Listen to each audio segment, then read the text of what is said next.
Okay, start recording. Okay, hi everyone, and welcome again to my audiovisual channel. I am Gabriela Handal, a draftsman and your host for this podcast, A Conversation About Art. With these conversations, I'm doing long-term research on the meaning of art and beauty through conversations with colleagues in different artistic fields. Today, I bring you episode 106 with artist Patrick Okrasinski.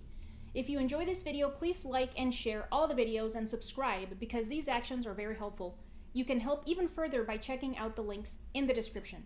Patrick, welcome to A Conversation About Art. You are episode 106. Please tell our listeners and viewers who you are and what you do.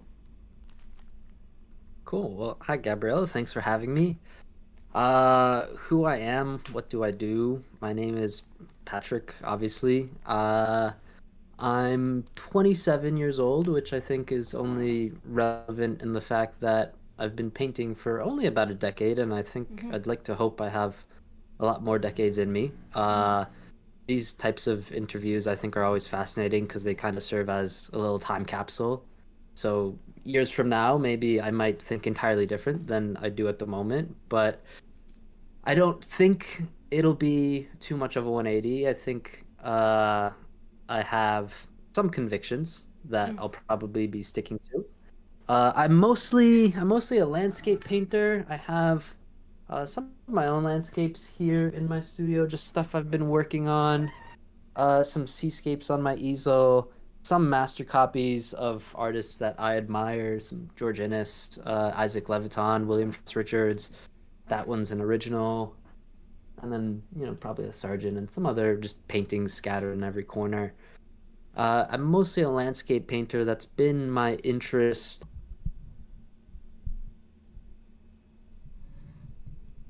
for most of what I remember. There's a period of when I was really young, which I like to draw a lot of different things from imagination, a lot of people, things inspired by shows I watched or books I read, dragons, wars, people fighting with swords, things like that. Probably really typical of a lot of artists and people that I've met. But starting around somewhere in my teens, I uh, began to be much more interested in the landscape and the environment. Uh, those some of those early precursors were I got really interested in concept art when I got into high school because your guidance counselors, people are starting to ask you, what are you going to do? Like, what are you going to do as a career? And uh, some of my inspirations, the things that I really loved to see, were obviously paintings because I always was drawing, and then the more you draw, the more you go to museums, you see like, oh, paintings are really where it's at. People are making all these really cool paintings. Uh, Video games were kind of like a big time sink and hobby of mine, and through various channels, I found out that there are actually artists that work for video games, and at the time in the late that was like the early 2000s, like 2009, 10, 11, 12 is when I was starting to get into that sort of early high school. Okay. Artists like Jamie Jones or Craig Mullins, uh, they were some of the leaders in early two-dimensional or 2D digital painting in concept art for film, video games, things like that. And I just thought like these paintings, even though they were done on Photoshop, were just the coolest thing ever, and like I wanted to do that, and they just looked awesome, and there's just something that really inspired me about them, and I kind of went down that route, and that route sort of circled back in some more traditional painting because all the masters that they were looking at were the Hudson River School or John Singer Sargent or the Orientalists. So a lot of their work was inspired back by 19th century work. And I went to college for illustration a bit until I stumbled on Mark D'Alessio's blog. Mark D'Alessio is a landscape painter that studied at the Florence Academy. Okay. Or no, I'm sorry. He studied with Charles Cecil in the 90s before the Mm-hmm. Florence Academy was really a thing, but he taught here and there at the Florence Academy, and his style has greatly influenced a lot of people that paint landscapes that go through the Florence Academy. Um, and so I just associate him with the Florence Academy. So, but he didn't actually study there, to be very specific. Mm-hmm. Uh, his blog led me to sign up to a workshop of a landscape painter named Stapleton Kearns. Stapleton Kearns studied with Ives Gammell in the 70s, so that Boston Impressionist school, if you're familiar with it, for anyone that is. And he was such a character, so funny, so charismatic, but also really inspirational because meeting him in person made me realize, oh, there are actually people that make a living being fine artists. Mm-hmm. So, as opposed to commercial artists. And I was like, wow, this is like Uh-huh. amazing. Like, let me go do this instead. And at that point, I was kind of burned out with the illustration stuff anyway, and the fact that you're working on task, you got deadlines. It's not as creative as I thought it might be, and I just didn't like the program that much. Mm-hmm. And at that point, I went to study at the Florence Academy of Art US, which Mm-hmm. was run by Jordan Sokol and Amaya Gurpide and uh, Stephen Bauman, Cornelia Hearns, and Min Rochat were also my main instructors there. It was very figurative, um, somewhat also connected, circling back into the original tendencies of Ives Gammell, Richard Lack, Daniel Graves, more of that impressionistic tradition in painting, Mm-hmm. impressionistic such as Velasquez being the first impressionist, that what we're painting is actually our visual impression. Mm-hmm. Just to contrast that with a lot of my friends that go to Grand Central, and it's a much more conceptual uh, type of painting. And so, some of my friends, we banter back and forth like, oh, like just draw what you see. It's like, no, no, no, you got to draw things this way. So I always really like to like go into actually the differences between these different styles and schools that pop up in like this little world that we have.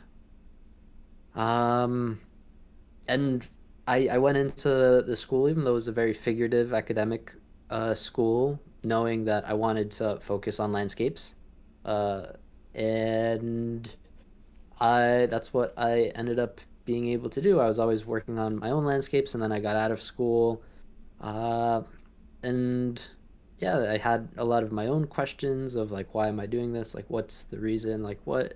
Uh, and eventually, those sort of subsided for a few reasons, for personal reasons. I think I changed my mind on a few things. Mm-hmm. Um, and yeah, I don't do a whole lot of questioning of like why am I doing what I'm doing, but I feel like I've come to a point in my own art or in my own life where personally I just value the type of art that I am interested in, and I think it stems from uh, seeing beauty as a value and a virtue, excuse me. And if you see something pretty, you don't necessarily question it. I think some of that might have been, I don't know, just societal programming, just cultural norms where, if something's pretty, you should question it like, oh, why is it pretty? Like maybe art shouldn't be pretty. Mm. Art should be this, art should be that. Um, and I think art is probably, obviously it's a really big umbrella term. Uh, I feel like I'm more concerned with painting and landscape painting, and I'm really curious about the painters that I'm drawn to, and I want to find out more about those. And yeah, I don't know. I guess that's like kind of the gist of it. Mm-hmm. Mm-hmm. Okay. Um, Yeah. All right. I have questions. Um. So first of all, and I'm gonna let me talk it out for a bit, okay? Because I was trying to remember the things I want to ask you. So okay. So all right. So first of all, landscape painting. Landscape painting. I'm gonna write it down. Landscape painting. Then fine artist. versus commercial artist. Just give me a second. And there was something about Grand Central Atelier, like their how they teach, versus the Florence Academy. You said. Mm-hmm. Okay. Um. And before the landscape painting stuff, because there was something about how you think you might change your mind about something, but there's some things you don't think you will change your mind about. So I'm curious if where you are in life now, if you think you can predict what you will not change your mind about. So let's start with that. Let's start with that one because I think that's kind of like the order in which you talked about stuff. So I'm curious about what you think you will not change your mind about. You will not change your mind about art stuff, I guess. Yeah. Okay, so let's start about that. So, and well, there's time limitations, but anyway, let's start with that. Yes, please go ahead, sir. Okay. So that like really cuts to the thick of it, to the deep of it. Ooh, I don't. Um. So I think there was a point when I was a few years younger, not but probably like 4 years ago, Okay. reasonable. I'd say like 2, 3 years ago. I don't know if it's just growing up that you like stop being as edgy as like we all tend to be in our like early youth, like when we're Mm-hmm. teenagers, and Mm-hmm. so maybe it's just a characteristic thing, and maybe I'm just getting a little bit older and being a bit more stodgy or whatnot. Um, I remember there was a point where I would just question everything. Why this? Why that? Why this? Why that? Um, and I remember how that sort of came out in my paintings. Uh, I had this idea, and I don't know if it was from teachers or from society, that uh, paintings should be done in specific ways. Going through an academy, your teachers would always push you to, oh, like make sure like the texture is really interesting. Make sure you really work your paintings out. Make sure you do this. Make sure you do all these different sorts of things. And on a surface level, I I had this idea that the value of paintings was in like the trickery that you would do with them, like, oh, like being clever with your brushstrokes or doing this, and that somewhat reflects this assumption that I had that uh, meaning is created by us, by things we ascribe Mm. to, and if we put effort into things, and that's how we get meaning out of them. Um, I'm really trying to organize my thoughts, so I'm being very specific Yeah, about that's great. I'll just like lose myself because this is like probably the most difficult thing of all. Mm. Like I wish you just asked me what paintbrushes were. Uh, and so I was really confused about my own work and how to actually proceed through paintings and what makes a good painting. And it sort of reflected these bigger questions I had about why was I painting necessarily. Like, okay, like I've gotten pretty adept, pretty skillful at this, but what else am I trying to do with this thing? And so oftentimes a lot of my paintings would end up unfinished.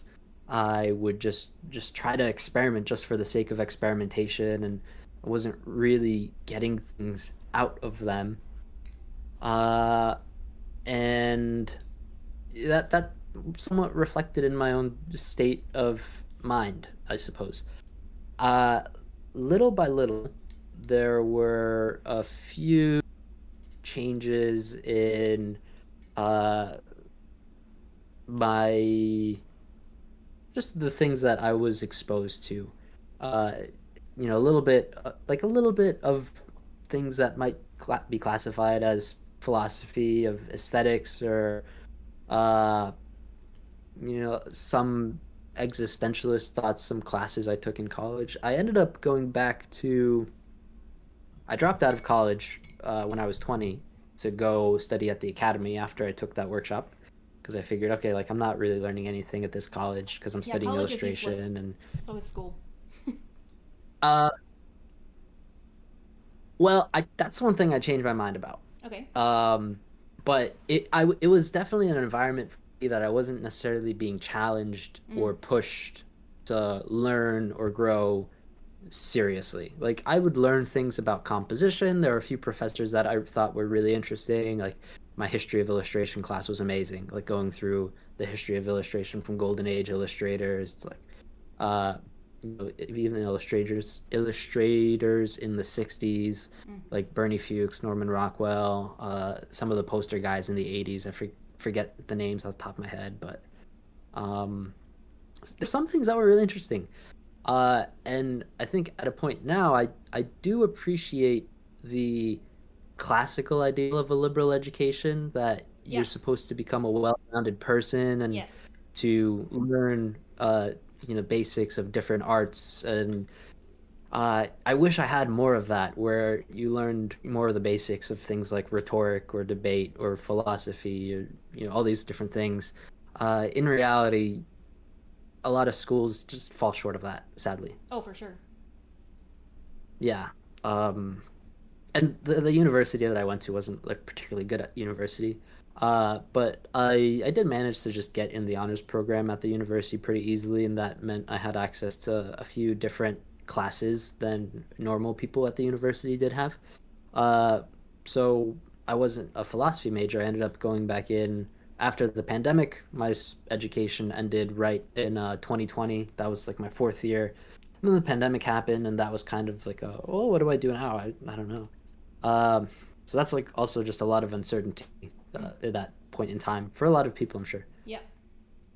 Uh, I ended up going back to college, and I ended up majoring as a humanities, just general humanities, because it was really easy to finish the degree. It was a very flexible degree. I was able to transfer over a lot of the credits I already had from illustration, and took some basic humanities classes, took some basic philosophy classes.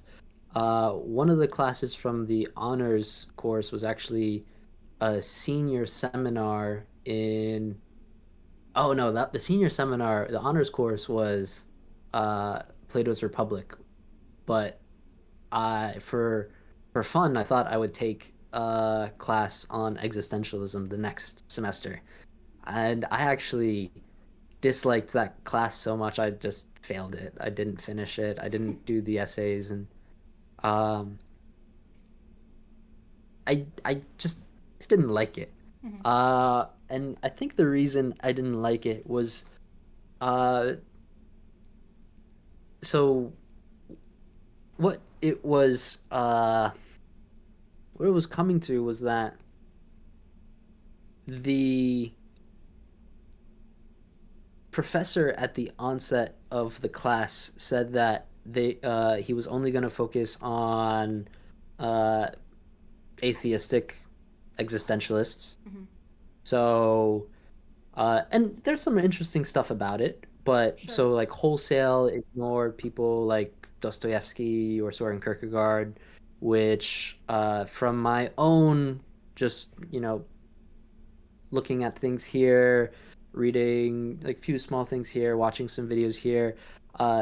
Dostoevsky is someone that uh, You want to from all know the about. videos I've watched, yeah, Yes. and just his particular uh, philosophy on art. I think he's the guy that people often attribute the quote, "Beauty will save the Yeah. world." That's him, not Yeah. Tolstoy, right? Yeah. Yes. And And I sort of realized that it seemed that a lot of the things that I was sort of like worrying about or personally struggling with, then seeing in art were what's the word?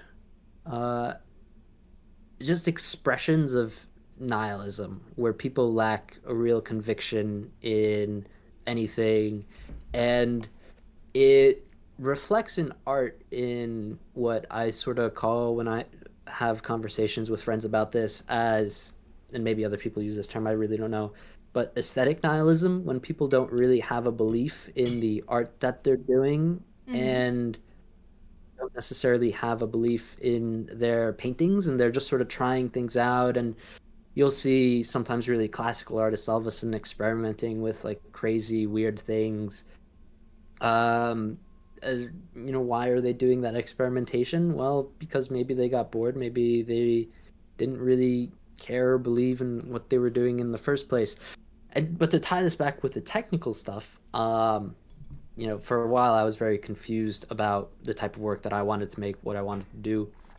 And I realized, by going in and seeing a lot of shows, I remember I had a few things where, uh, seeing Velasquez's works at the Prado, seeing this show about Ilya Repin 2 years ago. It was at the Petit Palais. It was like a big Repin retrospective, like 140 of his works.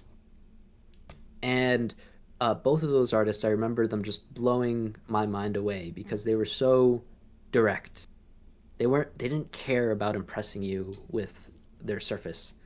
They were painting what I would say as truth. Like, I would look at their paintings and I wouldn't worry about how the painting was made, how it was like so clever, but uh, it really, it's hard to describe, but it really just took you somewhere else. It Repin You and who didn't else? really worry about it too much. Sorry? Repin and who else did you say? Velasquez and Yeah, Repin. yeah. Okay, go ahead. Sorry. And then there are other things that I found very interesting in painting. I remember watching Roger Scruton's documentary. I think like it's an hour documentary on the Mm-hmm. BBC, Why Beauty Matters. Yeah, Um, I thought that was really I've watched interesting. that so many Reading, times. Mm-hmm. yeah, it's a good one. Yeah, It's it's a good. really good one. Yeah. I've watched a couple. And it's like things like that that sometimes I wish I uh would read in a little bit deeper, but I'm a little busy like actually making paintings, and I don't know if that's necessarily a bad thing. No. Um,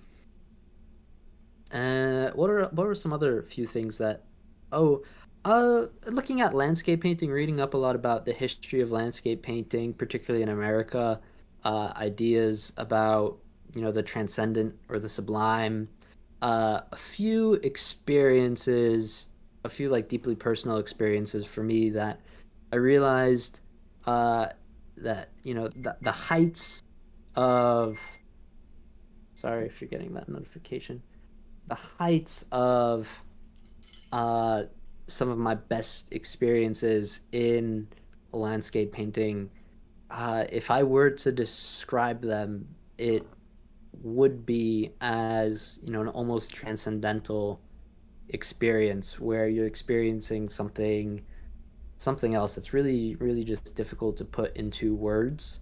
Um, and uh, I kind of want to avoid getting into like religion because I know not a lot of people are, but personally, I was raised Catholic, and Mm-hmm. then I remember the first time I went to Rome, it was at the tail end of a fairly long painting trip around Europe. I won some grant. It was called the Donald Journey Traveling Fellowship. If it's still around, you guys could look it. Rome was the last pit stop for me, and the sensation of actually visiting the Vatican, being in Peter's Basilica, for me personally, it was like hand in hand with uh, this transcendent feeling of some of the places I was painting at earlier that were just mind blowing, and yeah, it just feels like a connection to something deeper that you can't quite you don't really feel that often, and you don't uh yeah, it's hard to put words on it. Mm-hmm, Um mm-hmm, mm-hmm. but all those things to go to answer this original question, because I've been like backtracking in like a few directions. All of that to say that in my personal work, I've come to a point where I don't question what it necessarily is that I'm doing, because I've come to a point where I appreciate beauty for itself, and I also appreciate the art form, and I believe that what I'm doing has value, and I'm not too worried about questions of, oh, why am I painting? Why am I doing this? I felt like those were a lot of questions that I was overwhelmed with when I was much younger. And I feel like that's stuff I have mm, a bit more conviction on now, being a bit older. Okay. All right. Well, yes. It reminds me a little bit of kind of like my own sort of, I don't want to say ideological, but just like kind of like the way my own ideas have kind of gone through their own changes, you know? Because similarly, I mean, at first, I mean, kind of similarly, I like what you were saying about kind of like this impetuous sort of like, I'm gonna experiment, I'm gonna try stuff, and yeah, it's yeah, whatever.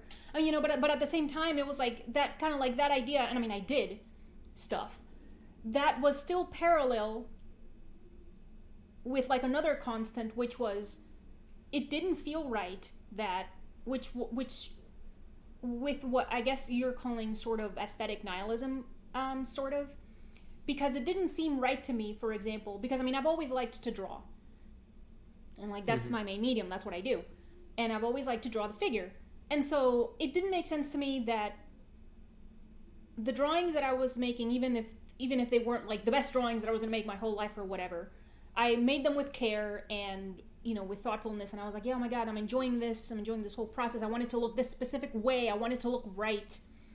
That kind of intention does not is not in the same sort of category as other things that usurp the name of art, which is what I would call, or at least I think there's some kind of a similarity with what you're referring to as aesthetic nihilism, because and I think the nihilism in that case comes from the fact that this whole postmodernist thing about how beauty is relative, it's a cultural construct that oppresses everyone. Mm. And same thing with art. It's all, anything can be art. If you declare something as art, it is art, and then that's it. Meaning that anything can be art, anyone can be an artist, and this type of stuff. So it's like that certainly never made any sense to me, and I found it really frustrating that I had to just be okay with it or something. And it wasn't for lack of trying, because I mean, I would kind of try to justify it and be like, yeah, who am I to judge? I don't know what it is. And under those circumstances, I think it's perfectly logical to be like, but what is art? And it's like, why do I want to do this?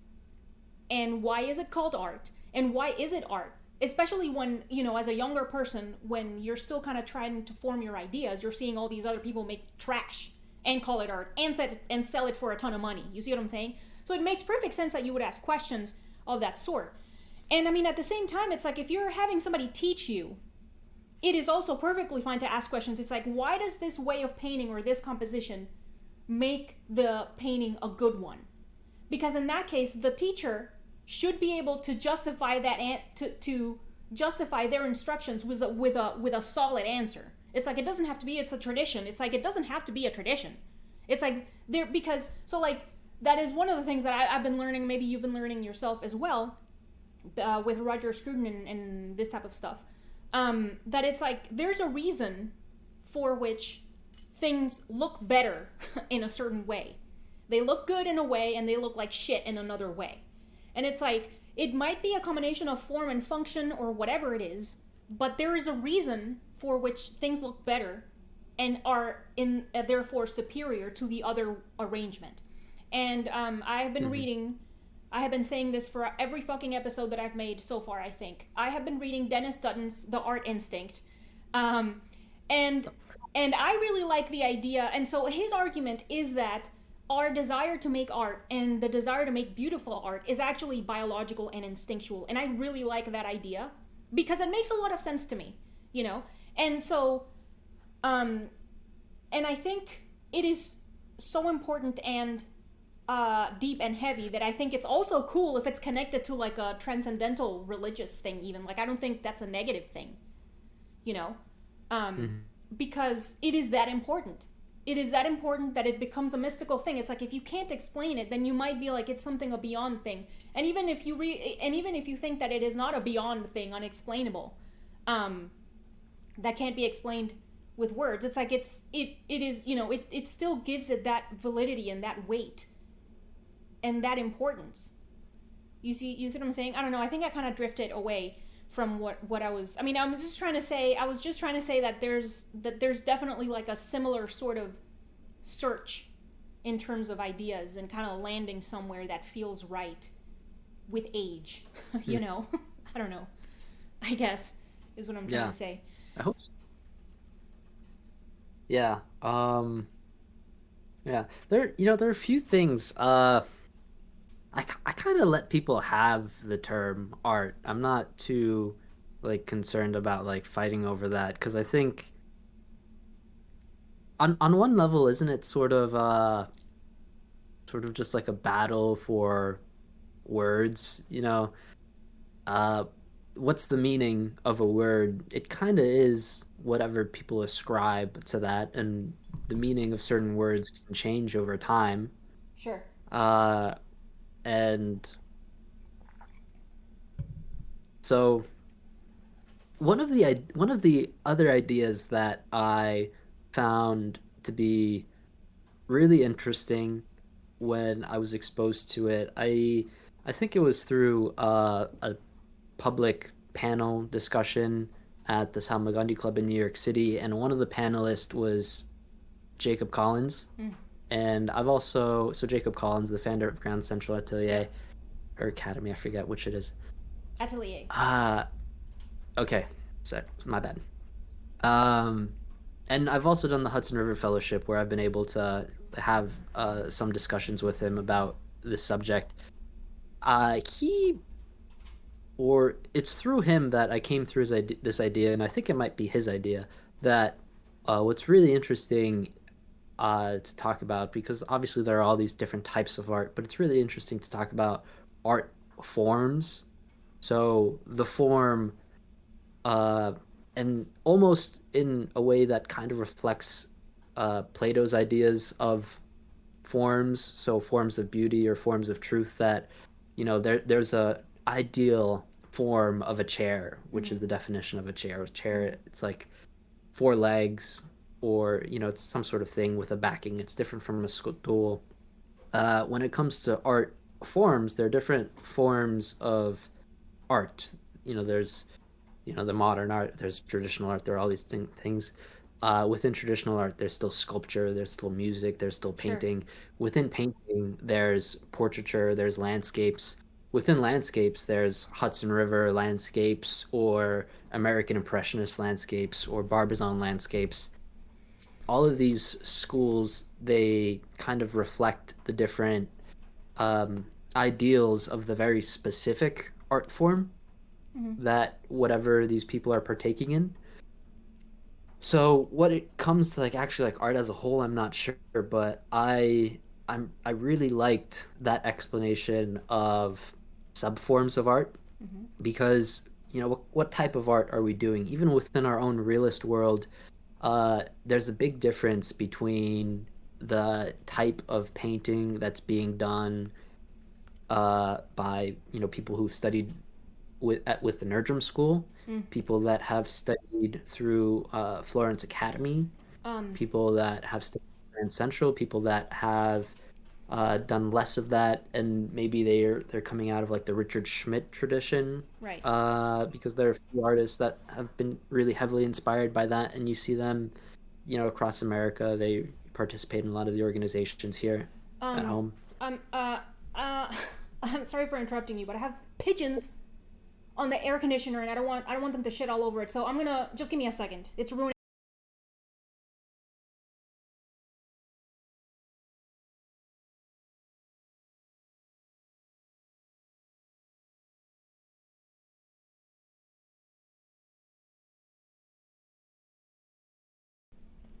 Sorry, go ahead. Sorry about that. Go ahead. Sorry. Yeah. Um, yeah, so like I was saying, I've been more interested in this idea of that there are different forms of art, and so what type of art specifically are we doing? Mm-hmm. It depends. Um, and yeah, about like the trashy art that sells for a lot of money. Well, sometimes people say that art can be a lot of different things, and sometimes it's an investment vehicle or a vehicle for like laundering money, and that's fine too. I don't know. Uh, Mm-hmm. Mm-hmm. Mm-hmm. Whatever. Uh, Yeah. yeah, I I don't know where I mean was going with that. that's. I mean, no. I mean, you were just commenting on what I mused about a second ago. I mean, that's actually one of the reasons for which I started the podcast, because I, upon having listened to Roger Scruton and uh, who else? I don't remember who else, but other people who are kind of willing to be like, no, I mean, art has limitations in terms of it stops here. When you go beyond this point, it stops being art, and it's like you're Hmm. usurping the term. They didn't say that specifically, but as far as I'm concerned, like that's what whoever does that is, that's what they're doing. They're usurping a term, and I Hmm. personally don't care for the whole relativist. Oh yeah, I mean, of course the meaning of words changes throughout time, but it changes almost the same way that a person changes. It's like a person does not change necessarily. I'm gonna stop doing this now. It's like it doesn't strictly work that way. The meaning of a word changes by itself. It does not change because somebody was like, this as of now means this. And I mean, sometimes a person coins a term, okay, but those are like exceptions. Because it's like, if you have a bunch of words that don't mean anything in particular, then it's like, if words don't mean anything in particular, then it is impossible to talk. So then it's like, so then it's like, if somebody says no or if somebody says yes, it's like, oh, it depends. It's like, depends on what? It's like, it depends on what? So it's like, so I just think it's so like, again, that's why I started the podcast, because that is extremely frustrating for me, and it just does not work for me, especially like as an artist. It's like, because like you were saying, I mean, I don't know that I would use strictly the term believe in what I'm doing. It's like, I kind of think of it as rather take, and not that there's anything wrong with that, obviously, saying I believe in what I'm doing, because obviously one has to. But I kind of think of it more as like, I take it seriously. It's like, in the sense that I want to be good at it. I want the work to look good. I want it to look right. I want it to look high quality. It's like, I have these standards. I want it to look a specific way. And that also means it's a specific thing, meaning that it's art for me, Hmm. so then it like, so then for me, it just doesn't work. It just doesn't. I mean, I just like accuracy in terms, and when you're talking, when one is talking. But all right, okay, we have to move on. So, Mr. Okrasinski, what is art in your opinion? In my opinion, oh gosh, I don't know. The definition that I got from like my fundamentals one course, like freshman year of college, was that art is the relationship between form and content. Okay. Uh, and so that's obviously, um, you touched on like postmodernism a little while ago. Mm-hmm. I I sort of make the distinction between modernism and postmodernism, and I'm a little bit more open-minded to postmodernism in the sense that it is uh it feels a little bit more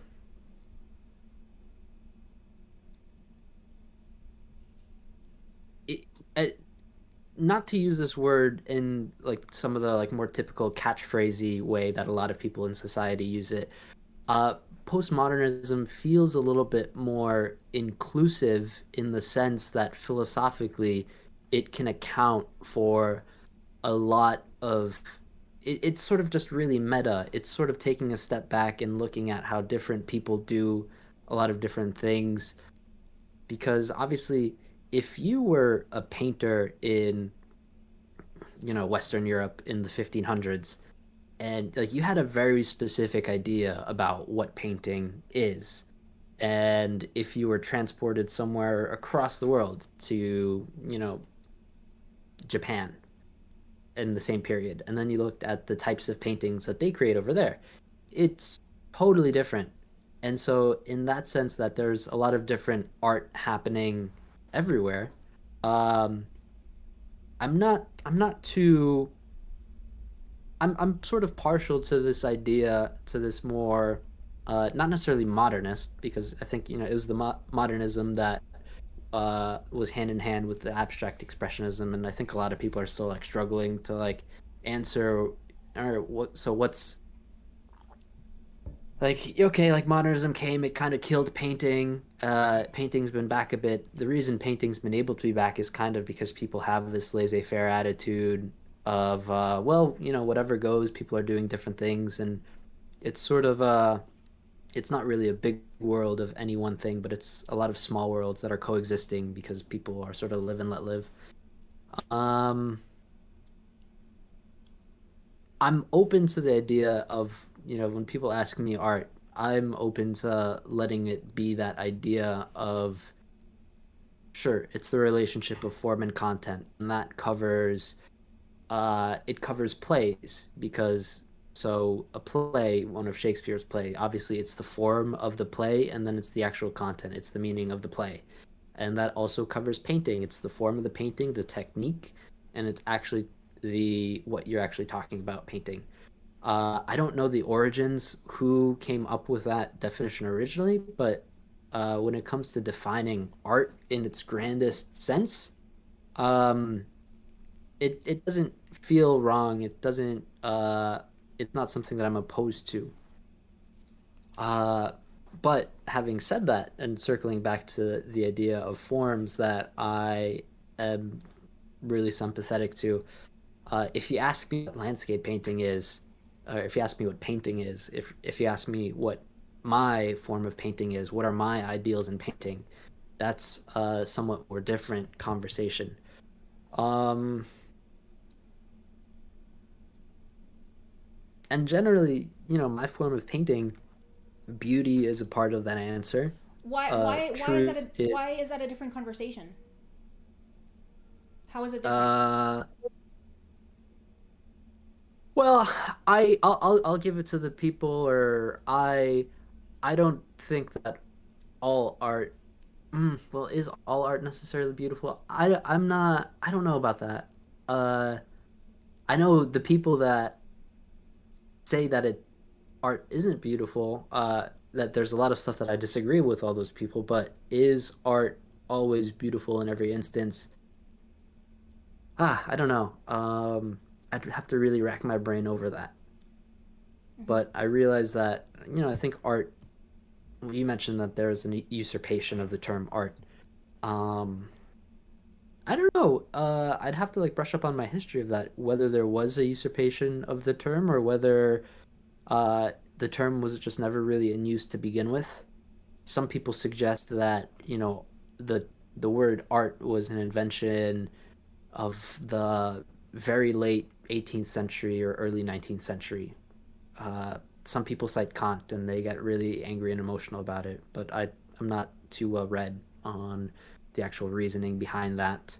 Um, every now and then I'll see some clips by the guys over at the Cave of Apelles.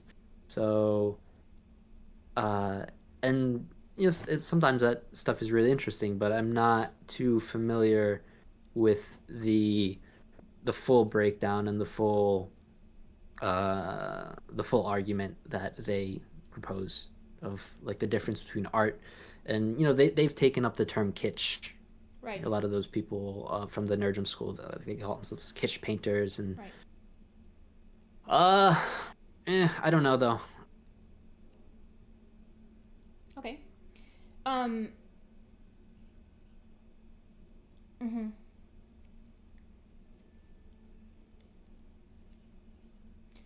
Hmm. Uh huh. All right. Just give me a second. Um.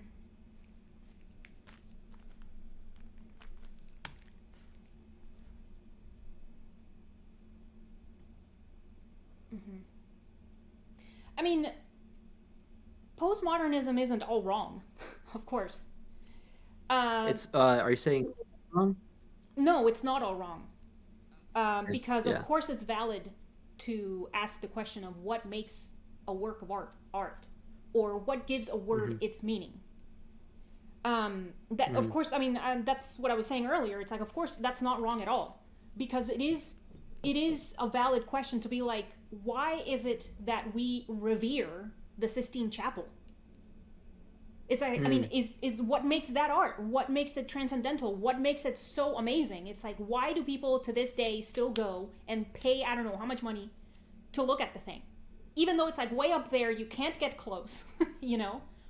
You can't look at the things in detail. You probably don't know how Michelangelo did that. I mean, all of this stuff, people still want to see it, you know?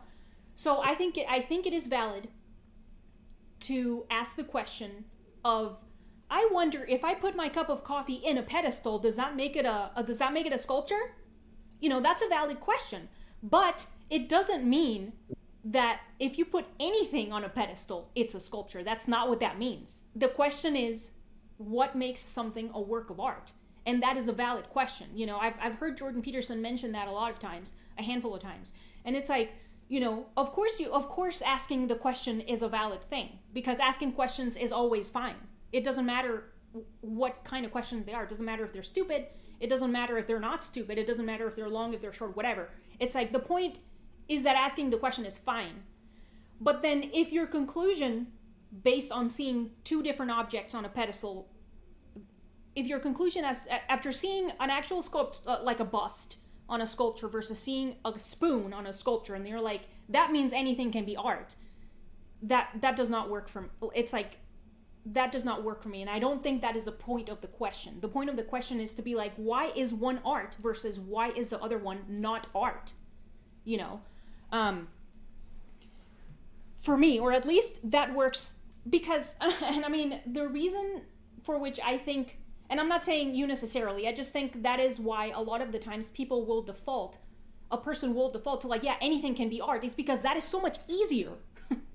It is so much easier, and I mean, it's not wrong to take the path of least resistance, because that is what nature does. That is what your body does. You see what I'm like? It's like, Hmm. that's just what we do. It's like, that actually makes a lot of sense. But then I think there's also something to be said for putting the effort into trying to think and try to decipher why something, or, for me, for sure, because that is absolutely way more, I find it much more rewarding. It's like the paths that I've Hmm. taken, like thinking about stuff sometimes, and don't ask me which ones, because I don't remember. But like, the point is that making that effort to think about stuff is very rewarding, and it's like, the thing about, yeah, anything can be art is like, that's where it ends. There's no argument other than, oh yeah, because if you put it on the pedestal, it's art, huh? It's like, that's it. That's the argument. It doesn't go anywhere else. Whereas like the other way, it's like, yeah, it has all these characteristics, the balance, the harmony, the rhythms, because because we're emulating nature, and nature taught us these rhythms and these balances and these equilibriums of curves and counter curves, and it's like, oh, there's so many arguments for one versus the other. And so I think that gives it some kind of, I think that there's something there. You see what I'm saying? I don't know, what do you think about that? So part of the reason why I'm sympathetic to this idea is because I'm familiar with all of the like little infighting between like the different schools. Like I'll listen to some things that certain people that have studied with Ad Nerdrum say, and it might not necessarily be the guys at Cave of Pellies. It might be just individuals that are on Instagram making posts. Mm. And what they often circle to, they have a lot of claims that date back to Aristotle and their understanding of his works, his books, his writings. Uh, and they often come back to the point where uh, painting should be narrative and you should be telling a story. Mm-hmm. And that flies entirely against what I'm doing as a landscape painter because my landscape painting is often not necessarily narrative but merely decorative. So it's not I'm not trying to make a story of like maybe this like little whirlpool, maybe there's like I include some shoes on it and those shoes are a sign that like a little girl drowned in this pond or something. And Mm-hmm. some people's paintings are that they include all these little elements to try to tell a story. Mm-hmm. Um Oftentimes I'm capturing a moment in time, I'm capturing the light or the quality or something that I saw that I was really drawn to. So all these sub arguments of like what actually is art, because there are so many like actually arguments like within just like realistic painting itself. Uh, that's part of the reason where I'm a bit more open to trying to have this big umbrella. One of the things you mentioned that I had to think about a lot is what separates something that is art from something that is not art. Um, that's an interesting thing to think about. Obviously, there are lots of different types of paintings that I just easily attribute as yes, art. Great. Um, there's some stuff that I look at that's made or meant to be art where I look at it and I get sort of just like grossed and repulsed, like, ugh, that looks terrible. Like Mm-hmm. that person has no taste or like their style is so bad. Like and it's meant to be art and I'd never want to say like that to someone's face, like, oh gosh, like your stuff really.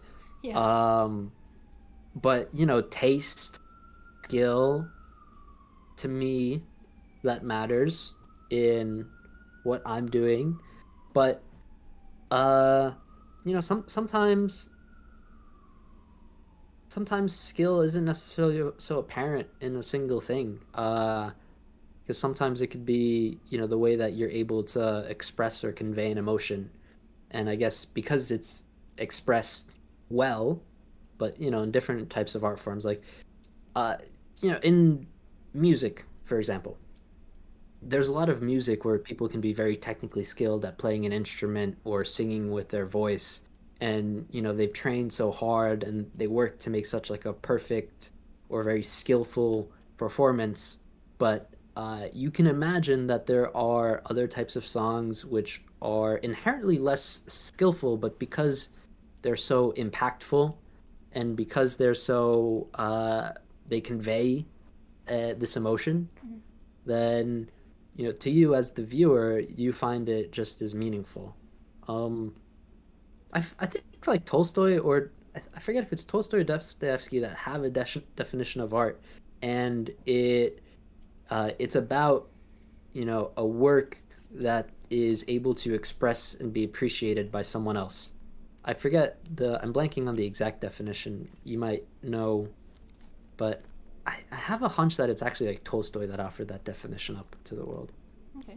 Um, so maybe I'd be open to that.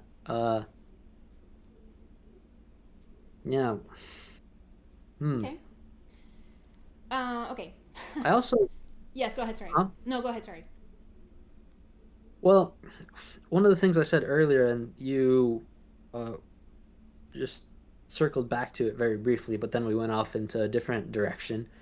Uh, I mentioned the distinction between a commercial artist and a fine artist. Mm-hmm. Um, I there's a lot of commercial art that I don't necessarily consider like art, but there's some commercial art that does, and I think usually the difference is there's some pieces, there's some paintings that illustrators make that transcend that barrier, that they weren't just making it uh, to serve a purpose. They were they were making it with a certain level of care that was brought into that painting, and that painting is not just a product, but it expresses something a little bit more, Mm-hmm. I'd say. Mm-hmm. Um,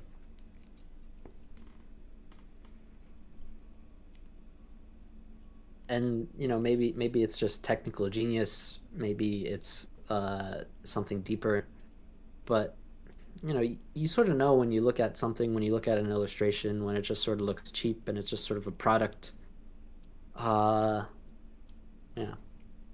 One of the things, I don't know if this is like a total tangent, but one of the things that I've been personally really curious about art, and I guess I should say that a big part of my painting personally has been painting landscapes, but specifically painting in plein air, painting outdoors, actually painting from life. Mm-hmm. Mm-hmm. Um, and I kind of wonder about what's been happening lately in the art space with AI and how that's mirrored photography in a few ways. Uh, I don't blame photography for killing art. Uh, at the end of the 1800s, 19th century, a lot of people point to that clear divide of, okay, why did people all of a sudden start painting so drastically different? Um, but and a lot of people say like, oh, like the camera was invented so people didn't have to like paint realistically anymore. I don't really buy that. Uh, my thoughts on that topic is that it's more of the cultural shift that happened uh, mostly with the onset of modernism, and with modernism there was a general uh, a more pervasive nihilism in society, where people just stopped actually like believing in things being beautiful, and you saw that not only in visual art but also in architecture and also other types of art forms and sculpture and things like that. So it's not just painting realistic things, and but on one hand, I think that the camera did shift the value in painting a little bit, because if making things look realistic is now cheap in the sense that it's easy, it's not very difficult to attain. You saw at the end of the 19th century like amazing painters that could paint incredibly realistic images were a dime a dozen, because the use of photography, they would just trace it out or find a way to project it. And so when something is no longer difficult, it's easily accessible, it's whatever. Nowadays with AI, you've started to see some people already. It looks like some people's paintings are just like really carefully copied AI renderings or AI generative images or whatever, Mm-hmm. right? Mm-hmm. Um, it's kind of interesting to see that, and the way I kind of see it is it kind of all of a sudden now working from imagination has become like really really cheap. Like anyone could do it if they like really set their mind to it. And like sure, like can everyone really do it? No, obviously some people can do it better than others, but it's not as difficult as it used to be. But the little uh like my little island of safety that I still like feel very comfortable like withdrawing to, that can't really be easily taken away, is actually painting from life, Mm-hmm. and painting, drawing on like my very own human experience. Mm-hmm. And there are some like aesthetically, like if you break down specifics, like if you look at specific paintings, you see like people that work from photos, you can tell, like you see Yeah. people that work from photos and like okay, their work looks photographic. So um yeah, and the people that make really great paintings that I love that aren't necessarily done from life, those are the people that aren't um, they're not too overwhelmed by their reference where they're helplessly copying what they see. Yeah, yeah. But the interesting aspect of the painting that they're able to create from whatever reference that they're working off of is uh, is the fact that it's their version of it, Yes. if that makes sense. It does make sense, yes. Actually, I actually started kind of like I actually started like an unofficial series of videos on YouTube where I talk about my reference versus the finished drawing because I have always been fascinated by the difference between the two and how they relate to each other and how they don't relate to each other. And I also have opinions about the whole photography versus AI versus traditional mediums and stuff. Um, and I think, similarly to when photography came out, and I mean, not that I'm really that informed about the whole history about this stuff, but I'm aware that there was this whole thing about like, oh my god, art is dead and painting is stupid now, or whatever, this type of thing. Um, and I mean, until kind of photography was kind of like allowed into the umbrella of art and became art on a medium on its own. Because of course there's good photography and there's shitty as hell photography too. You can do it well and you can do it shittily. Um, and yeah, I'm not sure if we have time to go into like all of those things. I would really like to, but I don't know. Are you in New York? Yeah, New York-ish, New Jersey, technically, 30 Okay. minutes out from New York City. Um, because I would love to ask you Here, further about those things. Yeah, I would love to talk about that stuff further. Okay. But Mr. Okrasinski, what is beauty in your opinion?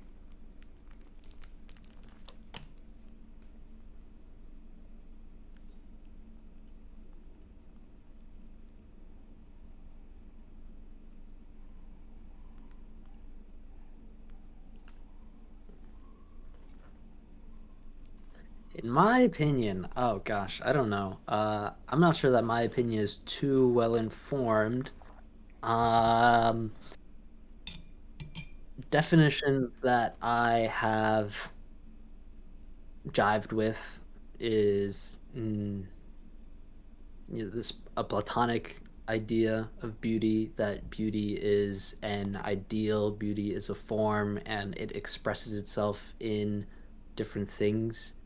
Uh, there are other ideas of beauty, and I think it's semi platonic and uh, might be somewhere else, but beauty is also, it's hand in hand with truth and goodness. It's sort of a virtue. Um, Obviously, it's something that's very moving and captivating.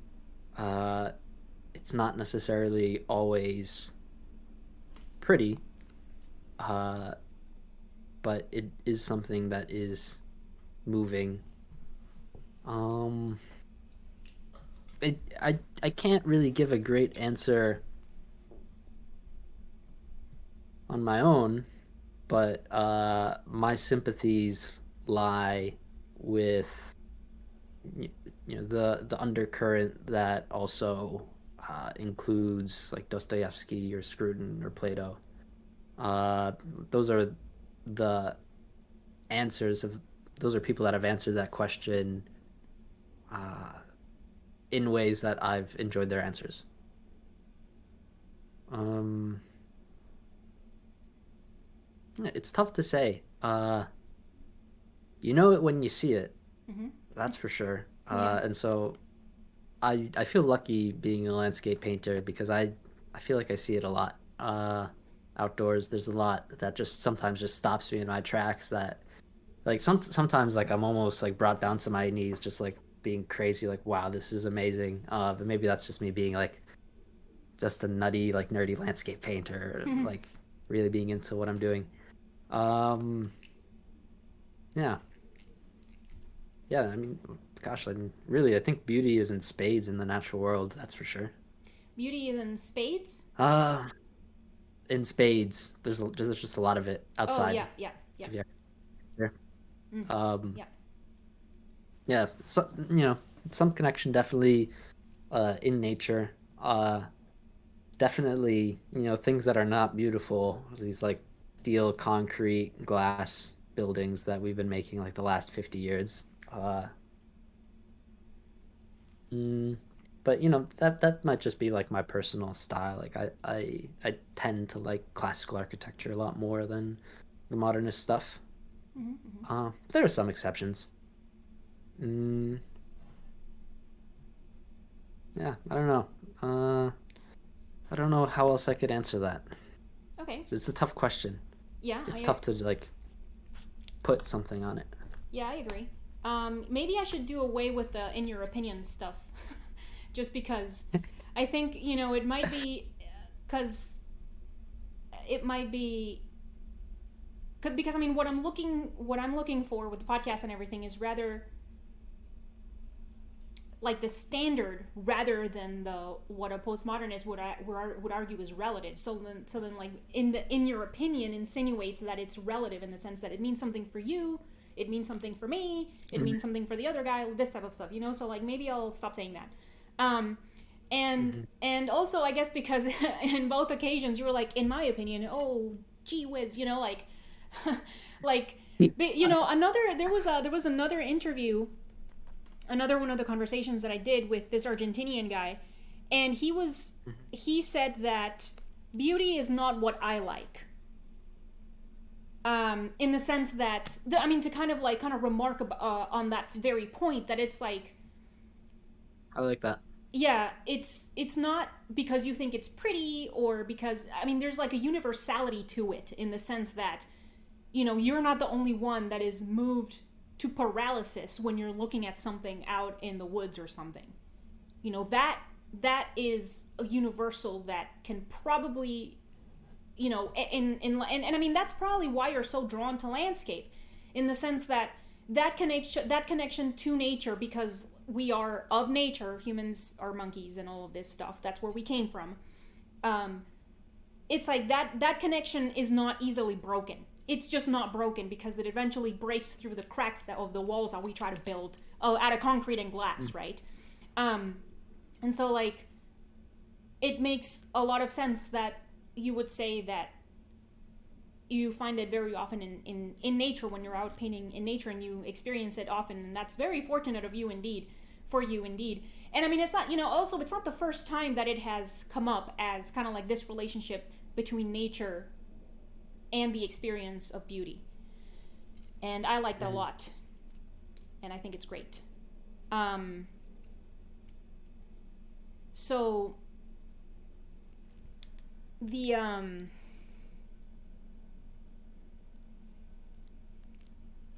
I think I'd like it if you talked a little bit more about this triad of beauty, goodness, and truth, if you don't mind. I mean, like I was saying before we started the recording, that is still a little bit above my head because I haven't read very much about it, or just like over my head. It goes over my head.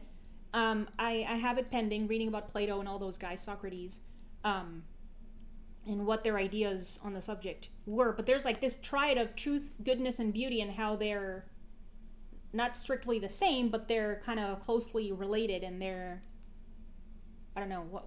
Please elaborate. Yeah. I think it might be a little bit above my pay grade too to elaborate. It's something that when I've read about it, when I've listened to lectures about it, it's something that's deeply resonated with me, but whether I know enough about it to be able to uh, clearly explain it, I don't know. Hmm. Um, I would say that uh, you know, beauty and truth specifically relate to the type of art that I'm interested in, and they relate back to this more visual way of working that I've studied, I found it really fascinating to read some 19th century uh, books written in the 19th century or articles written by art critics, and to hear about some of the things that they were concerned with. And one of the main things that they've been concerned with was uh, truth in a painting. There are people that remarked, and there are lots of little anecdotes of that I remember reading and that have stuck with me. Um, really simple anecdotes when Velasquez painted Pope, I think it's Urban the Second or something else, the 10th, but the Pope with the big red thing. Mm. One of them's in one of the palazzos somewhere in Rome, and another copy, for some reason, he painted two, like a head study somewhere in England. I don't know where exactly. But Velasquez's painting of the Pope, something, I forget. And like people remarked on it, and everyone, when that painting was shown, it was just revelationary to these people that it looked so true. It just looked like life. And a lot of what people valued in the 19th century when they looked at Velasquez, go look at Velasquez, Carolus Duran would say Velasquez is truth. Um,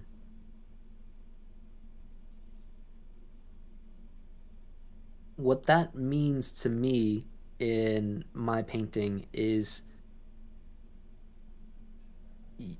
so on one hand the paintings are like at a really really high technical level because they're painted so well, they're observed so well, but at another on the other hand there's an honesty and a sincerity to the painting where they're not trying to win you over with crazy flamboyant techniques.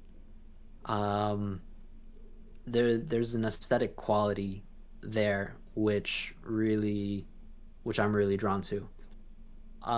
Other painters that have personally inspired me that have that similar quality of truth.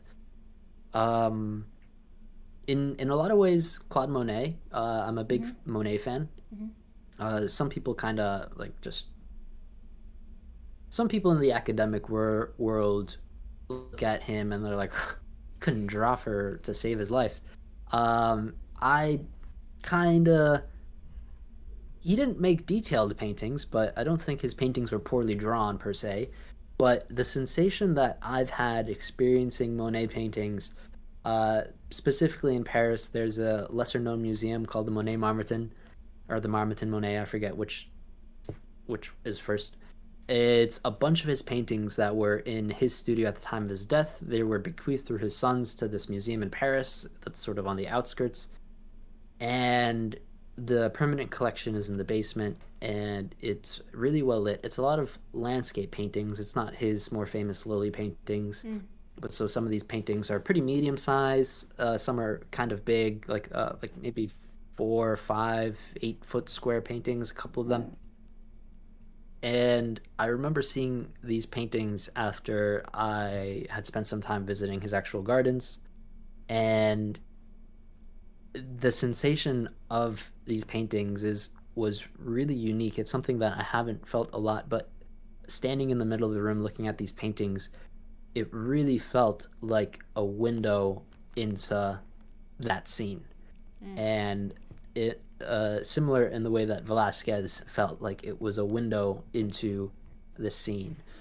Same type of sensation that I've seen in some Fontaine-Latour paintings, visiting Sotheby's once for their old master's work. Circling around all these amazing paintings, and you stand in the middle of the room, and from across the room you see this one very simple vase of flowers. It's sort of a smaller Fontaine-Latour, and all the other paintings on the wall looked like flat surfaces. This painting looked like it actually had air and dimension and atmosphere, and it actually felt like a different space. Um, and obviously, like there were really masterful use of texture, but there was an overall aesthetic of being carefully observant of what he actually saw in front of him, Mm-hmm. and in a sense capturing a truth of the subject Mm-hmm. of this isn't just a painting of flowers. No, these are almost like the actual flowers, as close as you could get them. Mm-hmm. Um, and so, you know, like the actual like philosophical or theological like underpinnings of like the actual meaning behind like truth, beauty, and goodness, it's really tough for me to comment on that. But truth and beauty are two things that I think are very important to me in just my aesthetic, my paintings, the things I appreciate, the art that I'm drawn to. Okay.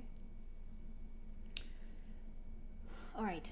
All right. So, Mr. Okrasinski, we have long ago kind of broken the hour mark of the conversation.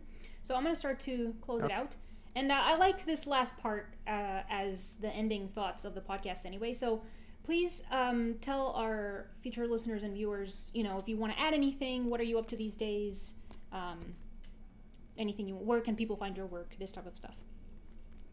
Oh, cool. Well, the best place to find me, find the work that I keep most up to date is probably just follow me on Instagram. I post my paintings there. I obviously I make a lot of paintings and I sell those paintings. I sell a lot of small paintings on my own through uh, several time a year studio sales, just so I could, you know, sell them at once and then ship them at once rather than shipping a lot here or there. I like to travel to paint a lot, so that helps me like keep that schedule. So if anyone might be interested in collecting a piece of mine, because you know art collection that's a thing and that's really cool. Mm-hmm. You know the small work is I keep it relatively affordable and unframed. But so that's on my website, and I have a mailing list just for like news and updates so you don't miss it. Because sometimes you go on social media and you know you follow someone and then you just stop seeing their posts. And Yeah. uh, if anyone would really want to, that's what they would do for that. And then, other than my personal paintings, I do a little bit of teaching. So, some in person workshops and then some online teaching, Patreon, online mentorships, things like that.